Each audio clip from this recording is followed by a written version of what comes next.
Hey, it's the Local Spotlight Show here at WJBM Studios in Jerseyville, Illinois, the voice of the Tri-Counties. I am Chris Lorton. I am your host. And my guest today, Rodrigo Camacaro. How you doing, Rodrigo? I'm doing great. How are you, Chris? Yes. I know recently in the news, you're from Venezuela, of course. I am. Yes. We've known each other for quite a while. And your country got in the news here lately. Oh, yeah. Just a few days ago. Oh, yeah. Yeah. And I thought, hey, I wanted to bring you in and kind of get your interest in what happened with the going-ons there. So, first of all, a little history about yourself. Rodrigo, you've been a citizen here in the U.S. for how long? Since 2012. Okay. Yes. And so you were born in Venezuela, and you lived there for how many years before you left? If my math is correct, about 22 years. I lived there. So I was born there, of course, and lived there all those years. Mm-hmm.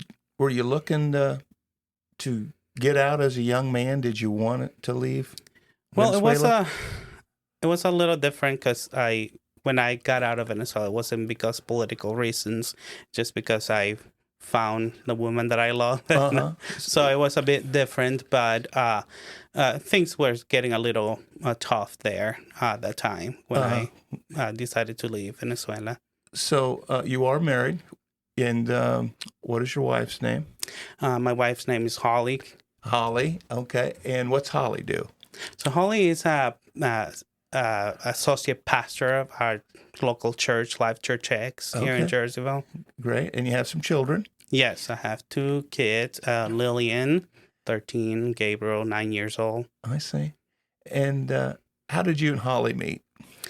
So I was studying English at that time in Venezuela. I fell in love with the language, and Holly went there to do some missionary works with a group. So I was studying English in an English club, and they took us to translate for them. That's the way I met Holly, translating. Translating. And then, so you guys met, and did you come, how'd you get back over here? What happened? Did you get married over there? So, no, we became really good friends. We talked on the phone. I really didn't know how it was going to, what it's going to happen. Because you were over there and she was here in the U.S. Exactly. So I didn't know if we were going to be going to result anything, from the friendship. But, we just trusted God that something was going to happen. Then I requested a visa, and I was approved, and that's how I came to this day.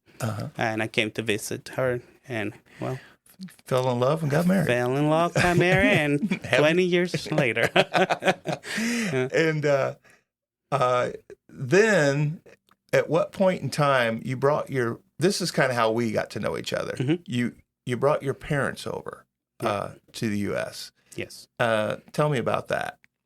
So there was a point in Venezuela where lives were starting getting very hard economically. There was hardly any food on the grocery stores. That was very hard to buy food because the inflation. And so I wanted to help my parents. And since I was a U.S. citizen, I was able to request them as a resident. And that's how they came to the United States. And what year did you bring them over? What year was that? I believe that was 2018. Okay. Yes. And that wasn't enough. You brought your parents over, and then you brought your brothers over. Yes. We got the opportunity 3 years ago to bring them through our program, the government program. We requested them, we sponsored them. They were able to come which was really exciting because I did not know how to bring them here since it was I think the United States Embassy was already not existent in Venezuela at that point, since everything was getting very bad there. Yeah, and that, of course, you contacted my wife Brenda because your mom and dad were living in one of our apartments. Yes, sir. And you said, "Hey, bringing over my brothers, maybe, if you need a place to stay and some work." And yes, I said, "Oh, I can do that. That's for sure." Yes, yeah. You have been a blessing to us, and again, thank you for that. How you treated my brothers, how open doors. You are a representation of what United States people are, and so we thank you for that.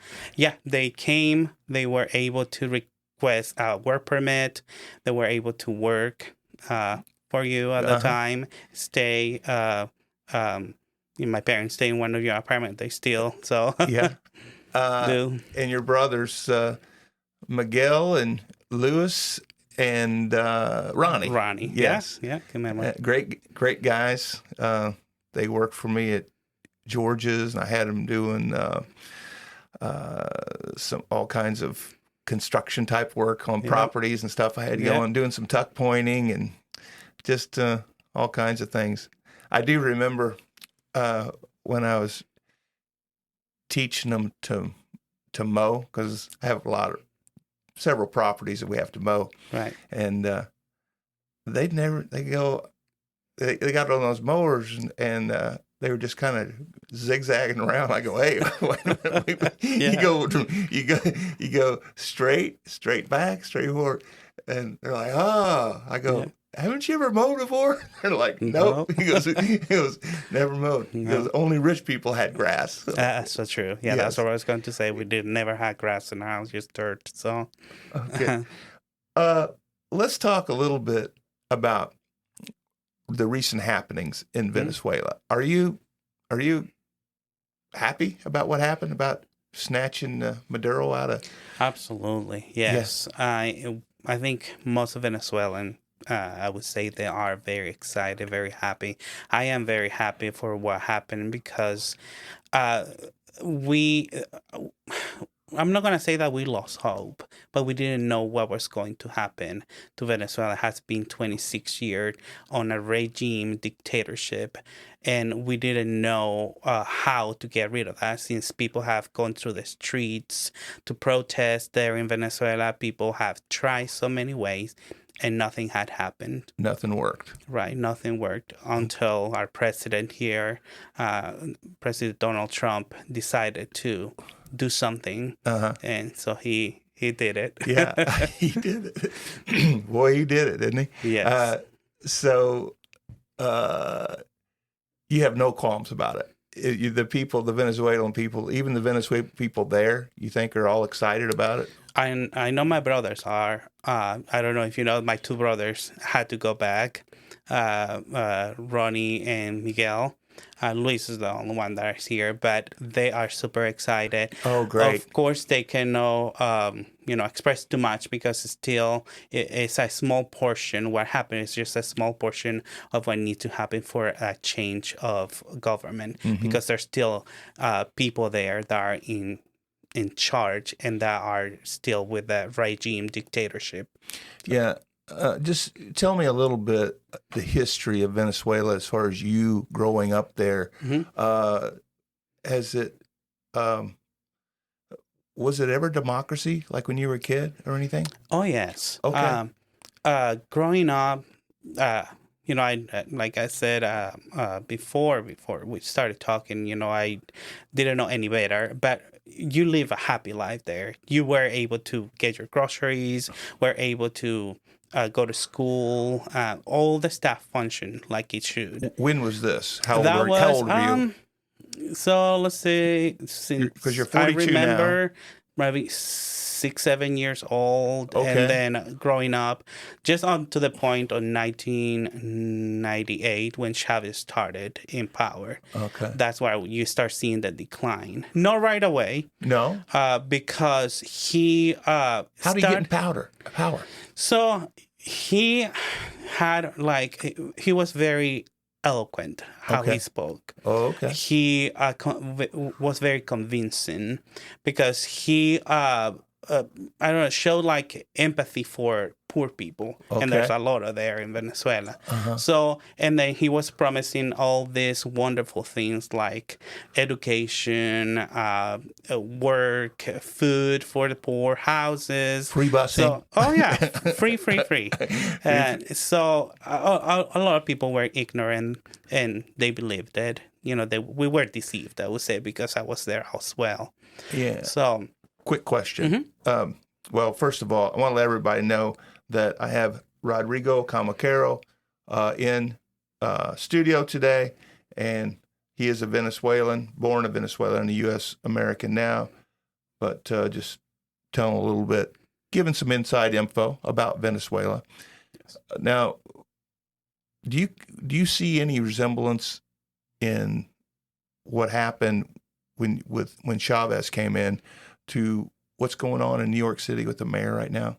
Oh, yes. What do you tell me about that? What's your opinion? And that kind of, make me so nervous for the it does. U.S. And I know that, there's check and balances here, so I'm grateful for that. But when there is someone that just like he recently went to the news saying, condemning that the U.S. went there to extract Maduro, you can tell in defending that, you can tell that he is for socialism and for all that power for just one person, and and let's just give you this and give you there, and and people that are very ignorant buy to that. So yeah, it just makes me nervous for So tell me, in your experience, what happens when that moves in? What happens to the people when they hear all this free stuff? Yes. That's why when we started COVID, and I know it was a different situation, and we received money, I was like, I'm kind of hesitant to take something for free, just because I know how it started in Venezuela when he started giving what he called bonuses, into your bank account every so often. So he was trying to gain popularity. So when people trying to give you money for free, it will cost you at the end. Dearly will cost you.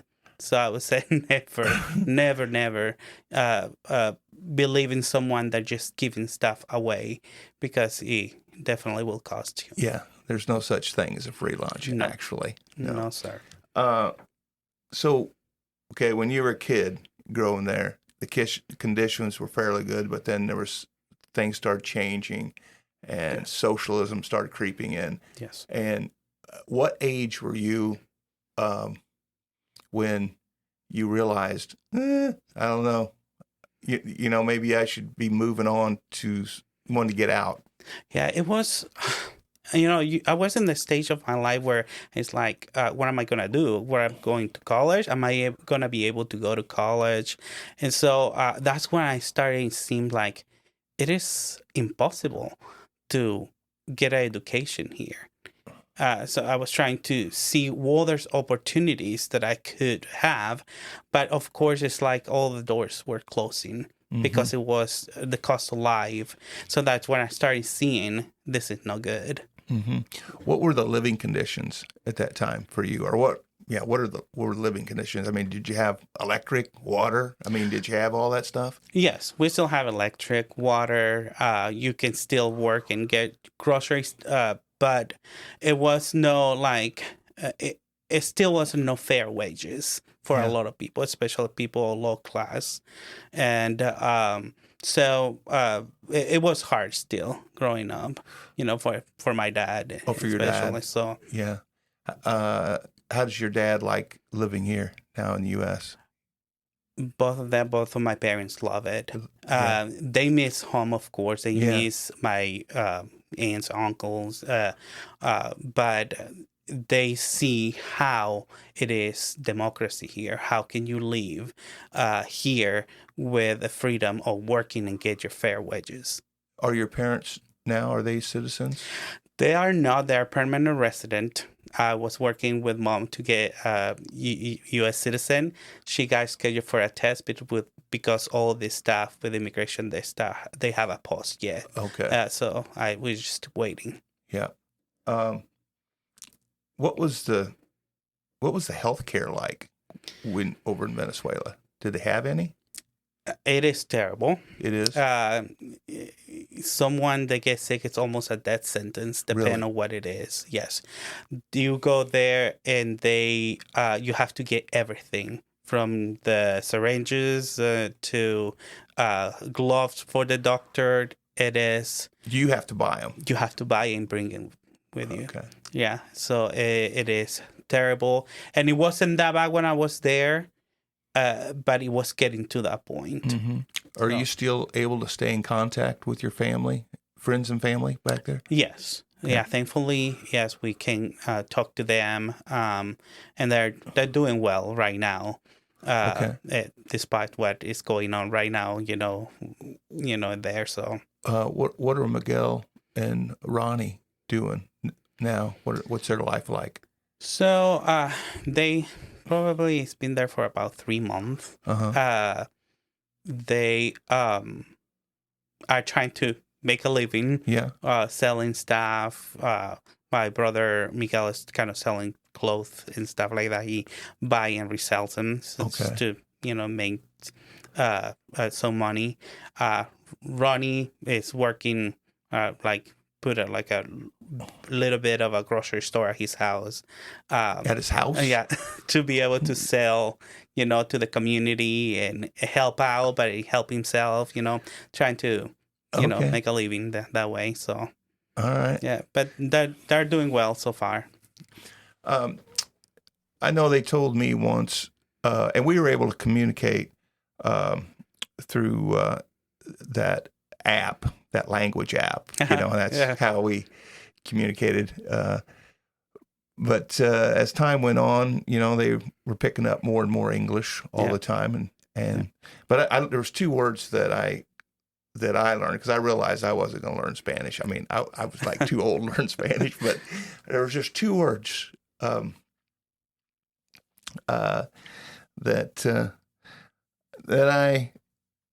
that I use quite a bit, and that was bueno and no bueno. There you go. That says it all. Yeah. Yeah. That's bueno, no bueno. So that worked out good for us. But what they told me, and maybe you could elaborate on this a little bit, that they had to be concerned because sometimes the police would just come in and take whatever they wanted, and there wasn't a thing they could do about it. Yeah. The corruption was so bad. Oh, yeah. They have motorcycles. It's the way to move there faster. The police or everybody? Everybody. Okay. Everybody pretty much have a motorcycle. And but they're the checkpoints. The police sometimes stop people, ask for paperwork. Even if you have the right paperwork, they still ask you for money to let you go. Okay. Yeah. Really? If you don't have any, sometimes they just take the motorcycle. Really? And confiscate it. Yeah. Yeah. It had happened to Ronnie and Miguel that they had to find some money to be able to get the motorcycle back. Darn. So, yeah. Now, did they have a shot at it coming back over to U.S.? I'm not sure. I'm praying that maybe when Venezuela gets better, the relationship between the countries get better, and we have an embassy there, and they'll be able to request a visa. So that's our hope. The one thing about Venezuela is, which, they have the largest oil fields in the world. Yes, sir. Yeah. But from what I understand, they've just kind of let them go to the wayside. They haven't kept up with them. No, everything got neglected since the United States and all the private companies that were there. They had to leave because Chavez pretty much kicked them out, Maduro.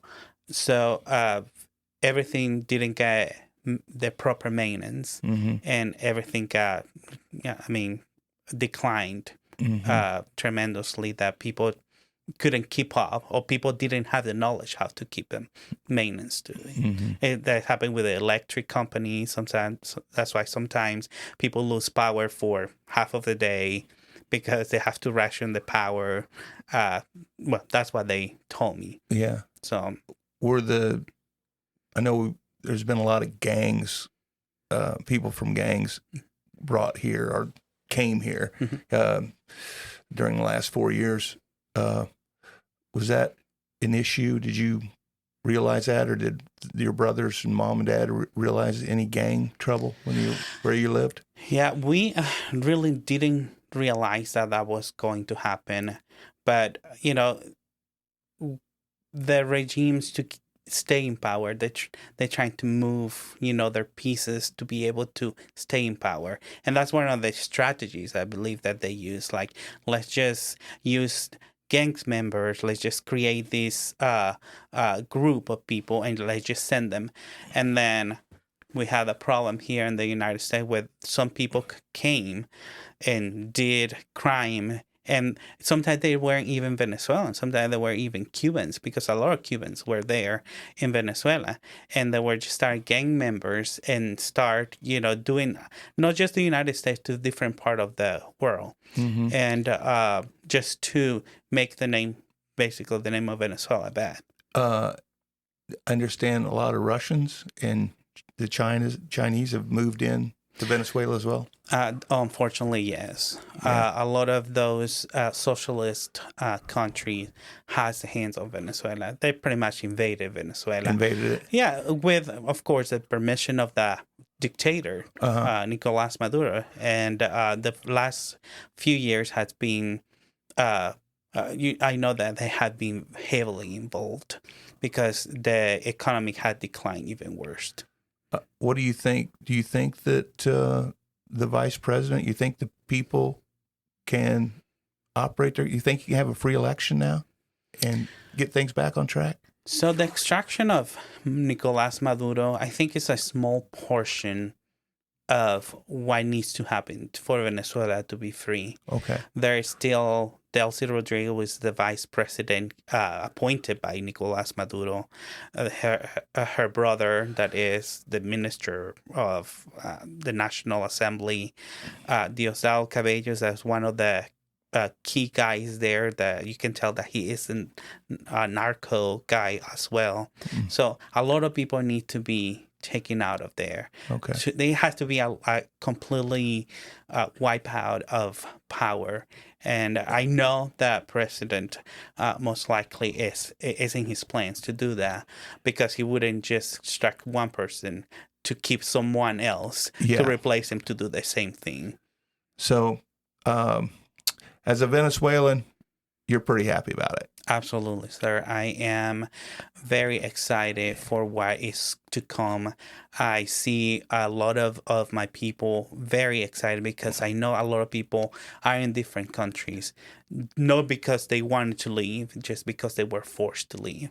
They were just fleeing for their life. They were fleeing for the protection of their own kids, because they wanted them to be okay. Yeah. So. Well, Rodrigo, thanks so much for coming in today. It's been very educational. Appreciate you. And best of luck to you and your family. Thank you so much, sir, for inviting me.